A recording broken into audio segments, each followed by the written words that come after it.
muscle through it.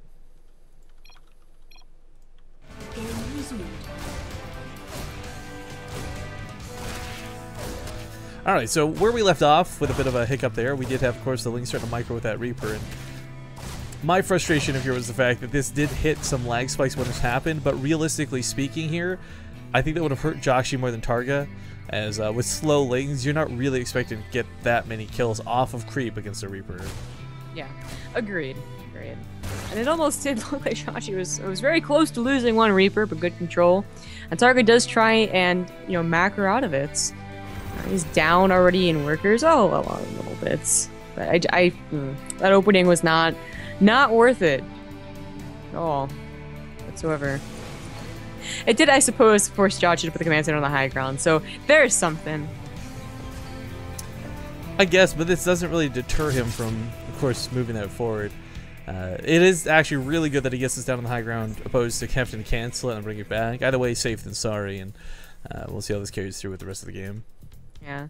Again, the SCV originally scouted that TargA did not take gas with the opener, so you don't have to worry about really, really fast speed. He just got in there and saw that gas. I believe he saw what gas was taken. Yeah, he saw gas was taken now.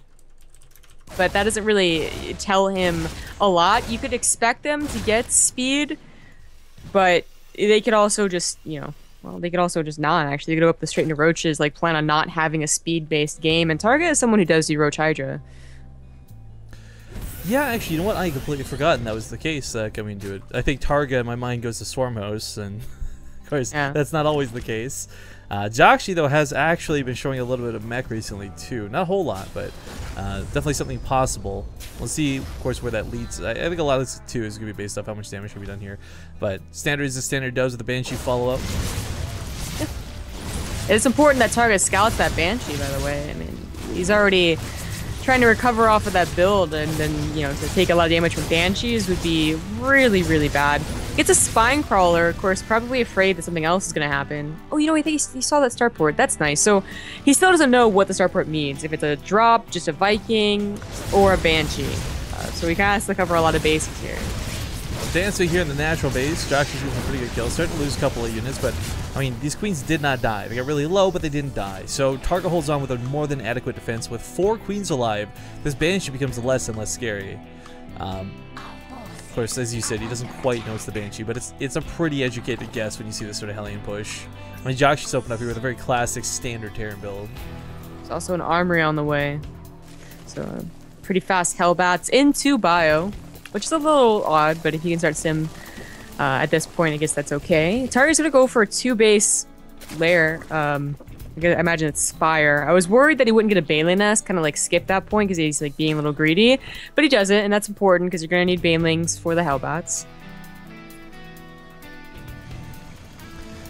Rolling in here with the Spine Crawler. Queen on the front lines, the one, of course, with the transfused. Gotta be careful to keep this alive. Banshee does make its way to the main, but a Spore Crawler is down. It looks like it will be picked off, so the Banshee gets dealt with pretty quickly.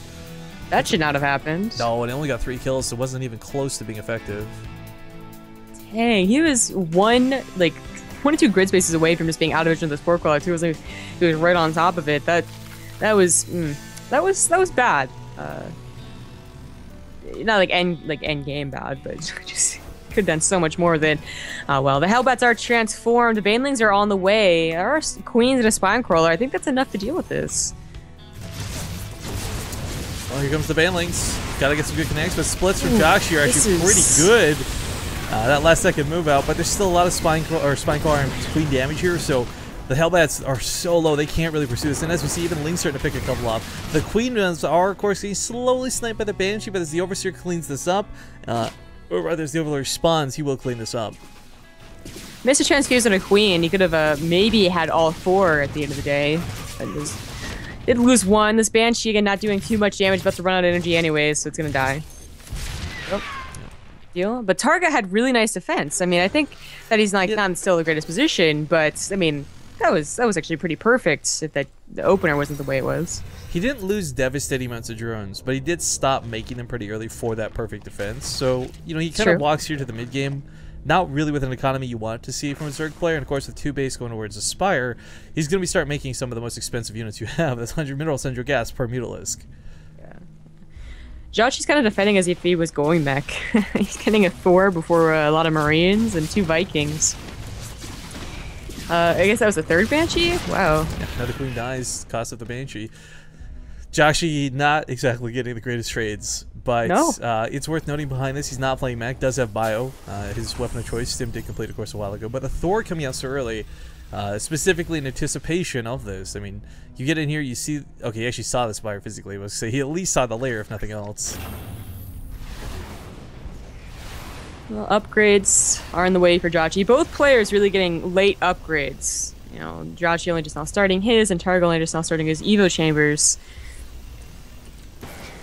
There's only a handful of Marines, so you can see why he felt the need to get a Thor this early. It's not like it'll be wasted later on, but it will be odd to see the first medevac push accompanied with a Thor. Well, that, and I mean, the nice thing about this is the Thor has... We all know about the damage the Thor brings to the party, that's fine. But oftentimes Marines in the other game, they're just not numerous to spread out enough to cover the spread of the Mutalisk. Whereas Thors, they've got that range. They can shoot from so far away.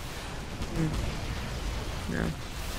Well, Jjakji's production is like starting to hit its stride. You know, a lot of barracks just finished up, a couple more reactors going down, and TargA, despite, you know, he got this Ling speed, and I think that was a good choice. It helped out versus the Hellbats and whatnot, but he also was getting a Roach Warren and Roach upgrades, but still getting the Baneling speed. Is he be going for this mid-game Roach Baneling all in with a couple of mutants? It's what it's looking like. You know, you get the 1/1 upgrades.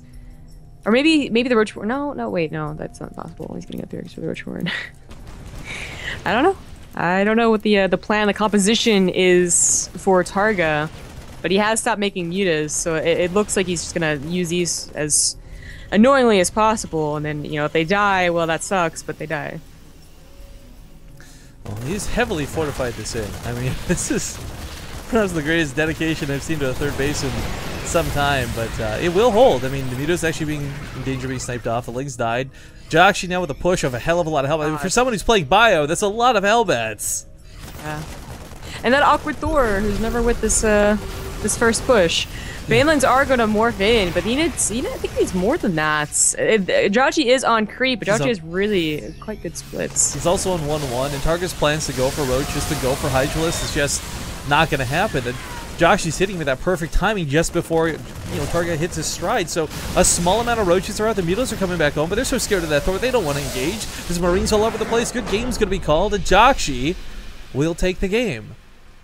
I still wasn't super in love with TargA's opener for this.